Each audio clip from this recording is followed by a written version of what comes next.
ధన్యవాదాలు అధ్యక్ష. అన్ని ప్రభుత్వాలు రైతుల గురించి మాట్లాడుతూ ఉన్నారు, చాలా సంతోషం.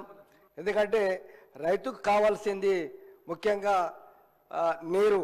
కాబట్టి ఈ నీరుని ఎలా మరి సాధించాలనే ఉద్దేశంతో మాజీ ముఖ్యమంత్రి గారు ఈ నీటిని ఏదైతే వర్షపు నీళ్ళు ఏదైతే వృధాగా పోతున్న నీళ్ళని మరి సముద్రంలో పోయే నీళ్ళని వాటిని కాళేశ్వరం ప్రాజెక్టు కట్టి దానివల్ల లిఫ్ట్ ఇరిగేషన్ అని బట్టి కొన్ని మల్లన్న సాగర్ కానీ లేదా రిజర్వాయర్ కొన్ని మల్లన్న సాగర్, రంగనాయక సాగర్, తర్వాత కొండపోచమ్మ అనే రిజర్వాయర్ కట్టి అక్కడి నుంచి ఆ నీళ్ళని సింగూరు నింపి మరి ఎక్కడైతే మా ఏరియా జైరాబాద్ ఏరియా, రెయిన్ఫీల్డ్ ఏరియా మాకు నదులు కానీ మరి పెద్ద